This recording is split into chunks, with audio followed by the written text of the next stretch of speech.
Hi, this is Paul from Paramount Network Systems. We can be found at webjunk.com.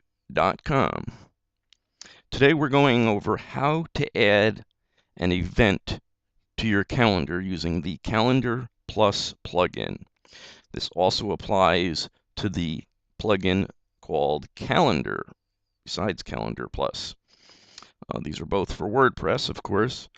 And if you've watched the two previous videos, you should have it installed and functioning.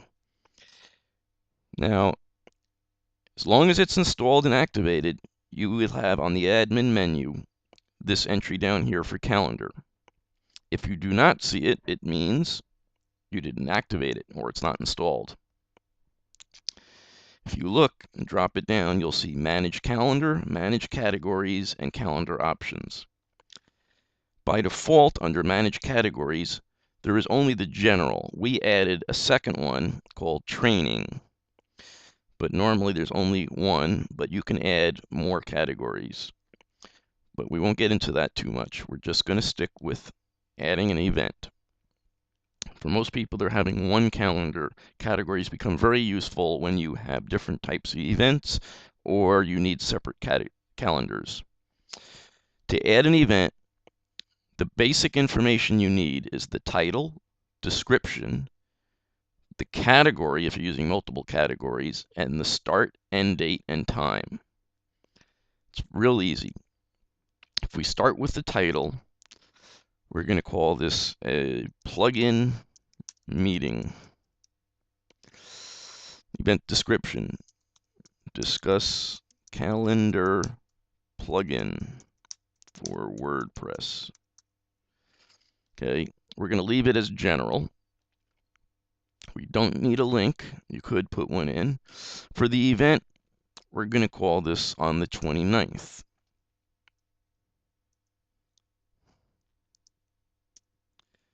And for the time, we're going to make this 9 o'clock. Notice the time is supposed to be in this format here. So it's not required though. Recurring events is if it repeats. And you can have weeks, months by date, months by day, or years. But for now, we're going to leave this as none, meaning there is no recurring event. And we'll just click Save. Now you see event added. It will now show in your calendar. So if we go back to our calendar,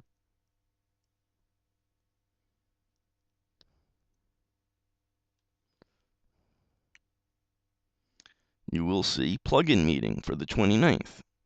Discuss calendar plugin for WordPress. And that's all there really is for adding an event.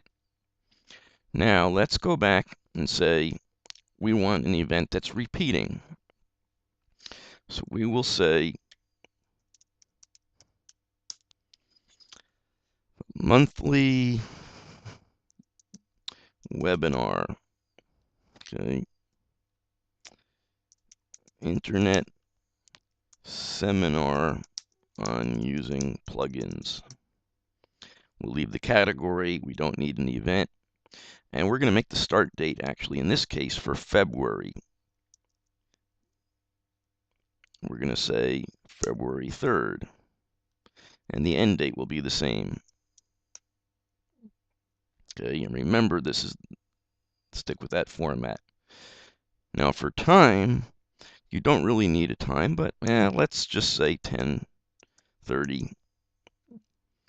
Okay, now for repeating, if you leave this as 0, it means forever. If you only wanted this as a certain number of times, you could put a limit. So let's say it's going to repeat, and we can make this a monthly, we'll say monthly by day, and then we'll click Save. Okay, now the event was added. Now if we go to February, since you'll see monthly webinar.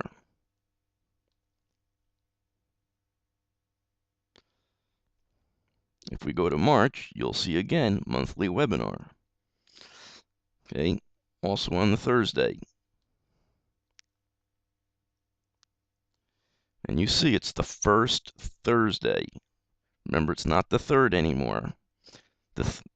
If we go back to here, we had chosen months by day. That's the day of the month. In this case, as you can see, it's the first Thursday of the month, even though that's the 7th. Now we change, and you'll notice it's the 5th, but the first Thursday. If you wanted it by date, you simply would have to change this to months by date.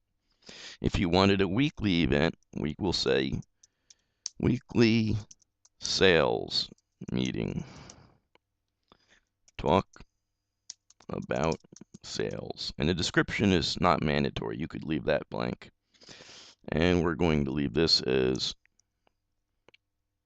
February 2nd.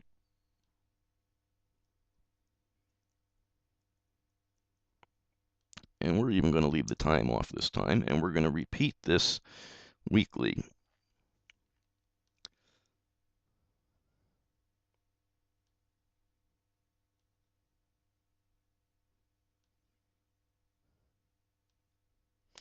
And if we go to February here, we now see the weekly sales meeting all the way down. And it keeps going. And that's all there really is to adding events to the calendar. This is Paul from webjunk.com.